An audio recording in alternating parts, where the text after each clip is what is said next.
Yo tout le monde, bienvenue sur la chaîne de Léo et Max. Gros week-end One Piece. One Piece Day qui s'est tenu ce week-end samedi-dimanche.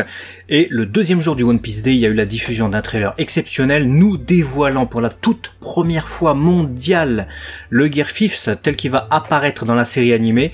Alors même que dans le teaser du prochain épisode de One Piece, si vous avez regardé l'épisode de dimanche, on ne voit pas le Gear 5. Donc c'est vraiment une avant-première. Et alors, dans la foulée, hein, vous avez eu l'inondation qu'on a eu de produits dérivés autour du Gear 5. Si vous nous suivez sur la chaîne Abaka, notre chaîne spéciale produits dérivés, juste ici, vous aurez une vidéo totalement dédiée à cette forme, si vous l'aimez. Le partenaire de la chaîne Ma Borne d'Arcade vous souhaite une bonne vidéo. C'est le spécialiste des bornes d'arcade, Pincab, Flipper et Babyfoot. Il s'occupe de tout de A à Z sur Dunkerque, garantie 100% français. Allez, on retourne à la vidéo. C'est ça, c'est aussi pour ça du coup que le voile commence un petit peu à être levé. Alors c'est encore du spoil, mais sans en être réellement, parce que bon, 7,2 millions de vues pour la version anglaise de ce teaser, parce qu'ils ont proposé l'anglaise et ils ont proposé de l'autre côté la version japonaise. Hein, je dis teaser parce que clairement c'est quelques secondes, hein, on n'a qu'une trentaine de secondes et quelque part tant mieux. Les deux cumulés, ça fait 12 millions. Les produits dérivés qui pullulent de partout. Bon, voilà, on a compris qu'ils voulaient plus trop garder le secret, ils avaient besoin de pognon, parce qu'ils sont en déficit, vous comprenez, donc ils se sont dit, allez, tous les produits dérivés, on envoie tout, on envoie la sauce, on va référer à, du coup, notre chaîne Abaka, et on va revenir, du coup, sur nos impressions, parce que là, on le voit en vie, on le voit vivre, on le voit s'exprimer, on le voit même en action, notre fameux Luffy Gear 5, et le moins qu'on puisse dire, c'est que, en tout cas, à l'image, c'est vivant, ça détonne, c'est dynamique. Ouais, c'est dynamique, bah, c'est ce qu'on attendait, hein. C'est une forme quand même très dynamique, hein. C'est une sorte d'homme caoutchouc qui peut faire tout ce qu'il veut, donc littéralement il y a intérêt que ce soit dynamique. Après pour le moment, moi dans le trailer, hein, je vous cache pas mes attentes, évidemment comme ça a été graduel dans l'animation et dans la réalisation pour les combats là, finaux de l'arc Wano Kuni, avec Sanji, top qualité, que le combat contre Queen exceptionnel, Zoro, exceptionnel, top qualité contre King. J'attends à ce que le combat final Gear 5 contre, enfin donc Luffy contre Kaido, ce soit le summum, hein, que ce soit le climax dans tous les sens du terme.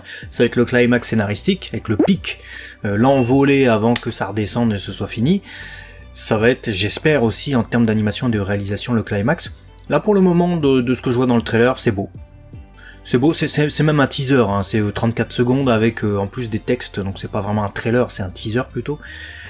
C'est beau, mais pour le moment, on voit pas tout. Heureusement qu'on montre pas tout, sinon on risquerait d'être déçu. Tant mieux qu'ils nous préservent, mais c'est vrai que j'en attends plus que ça. C'est clair et net. Pas vous, de toute façon, vous en doutez. Avec ce qu'on a eu d'exceptionnel précédemment, c'est impossible de ne pas en attendre davantage. D'autant plus que, souvenez-vous, qu'on est sur une forme qui réinvente un peu le code dans le manga. Il sort vraiment du code manga pour rentrer dans un truc cartoon, bande dessinée. J'attends ce que ça fasse, sans que ça fasse totalement pareil, parce que t'es prisonnier du cadre de l'animation. Mais j'attends quand même à ce qu'on tranche avec le code animation traditionnelle japonaise, pour peut-être aller explorer les Looney Tunes, ouais, carrément, le cartoon et des trucs comme ça. Donc ça, on verra dans l'épisode.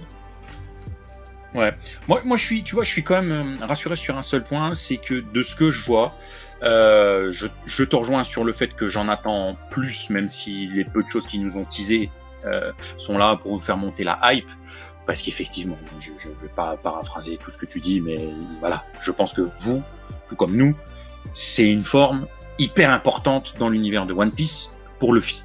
Donc vous êtes tous en train de l'attendre, cette forme, vous avez tous des attentes, et je pense qu'on mérite, en tant que fan de One Piece, que nos attentes soient récompensées un minimum. Voilà. Si le second et le troisième, ils ont leur taf, on le veut pour le premier. Maintenant, là où ça me rassure, et où je sais pas comment ils vont faire, c'est que j'ai à la fois, quitte à y aller, comme toi, cette attente de dire faites du cartoonesque, et en même temps, comme je l'ai toujours dit, je veux pas non plus une énorme fracture visuelle pour que ça me sorte totalement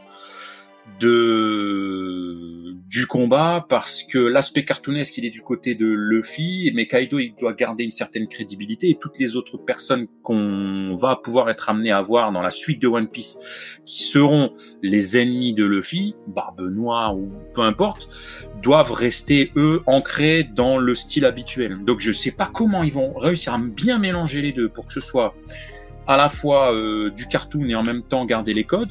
Mais de ce que je vois, je trouve ça impactant quand on le voit se transformer. Voilà, on reconnaît un petit peu l'impact qu'on attend quand même d'un combat aussi puissant. Parce que c'est quand même si c'est une forme cartoonesque, on doit ressentir que Kaido est totalement dépassé par la puissance et par la gestion nawak, certes, mais quand même du Gear Fifth. Et je le ressens, tout en ressentant aussi dans le jeu du coup de Mayumi Tanaka, qui est la voix de Luffy, ce côté délirium.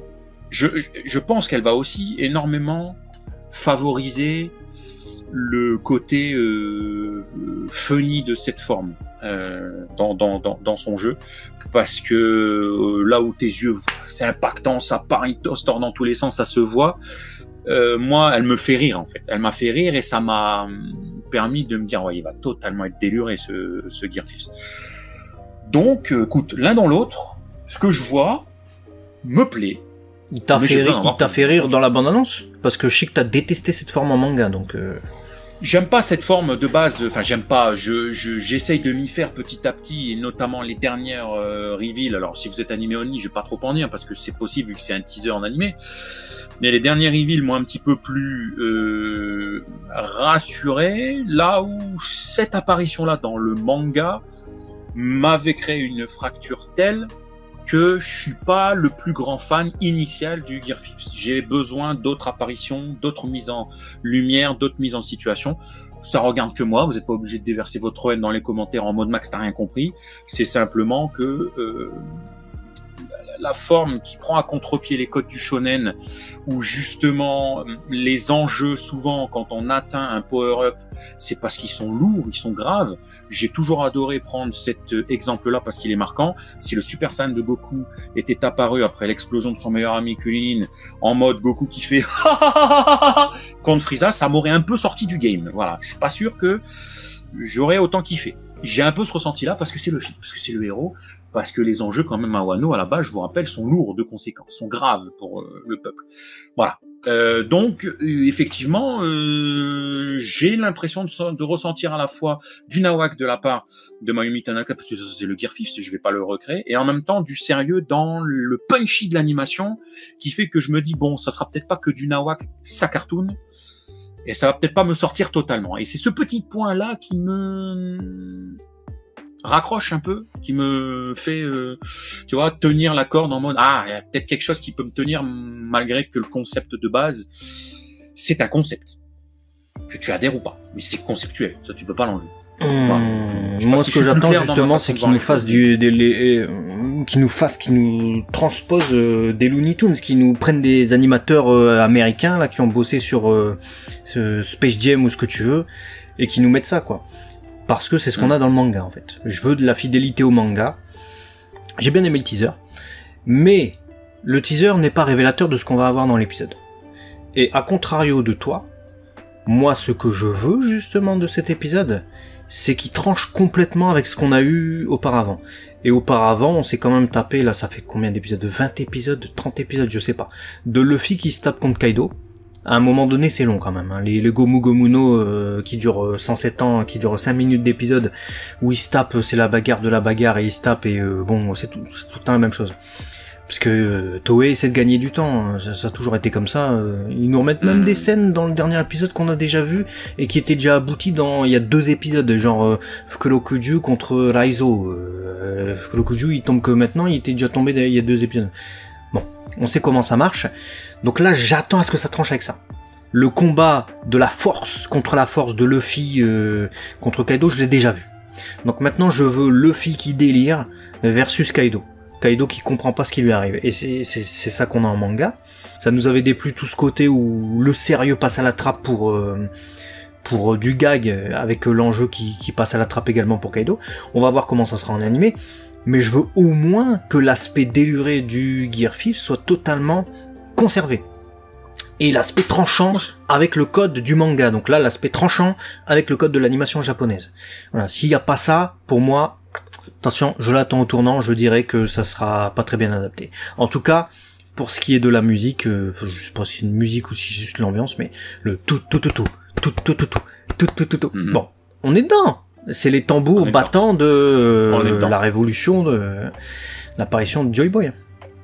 Mais je pense qu'on l'aura, hein, le côté cartoon. Parce que regarde, rien que ce plan où on voit Kaido sur le côté, il est bleu, turquoise, cyan, il a la langue qui pend et tout. Tu sens qu'il est cartoonisé un minima. Donc, ouais, mais je trouve trop japonais. Je pense qu'on l'aura. Je trouve que c'est trop japonais. Alors on va me dire, oui, mais on est à Wano Kuni. Ouais, mais ça change pas que dans le manga, on est vraiment dans ça cartoon, quoi. On est dans les Looney Tunes, on est dans tout ce que tu veux. On n'est pas dans un manga, on n'est pas dans des estampes japonaises. Tu vois. L'ambiance, ça va être super important. Moi, je veux qu'on ait ce Nika, tu vois, que ce soit vraiment la divinité, le fruit du démon de Luffy qui est éveillé et qu'on le ressente avec Luffy, tu sais, qui va passer devant la lune. Tu vas avoir cette célèbre image et que ce soit vraiment toute une ambiance, pas juste une transformation. Une ambiance, c'est vraiment l'aboutissement du fruit de Luffy, l'éveil. Je veux qu'on le ressente. Ouais, je vois ce que tu veux dire. Ouais. Bah écoute, de toute façon, on n'a plus longtemps à attendre. Le 6 août, on aura du coup notre Luffy Gear 5 qui fera son apparition. On sera au rendez-vous, bien entendu, pour faire une vidéo réaction à cet événement que tout le monde attend. On verra ça. N'hésitez pas du coup à partager cette vidéo en nombre, les amis. On compte sur vous. Abonnez-vous si ce n'est pas déjà fait. Et on se dit à très vite sur la chaîne 2. Le Max, à la prochaine. Allez, des bisous, ciao.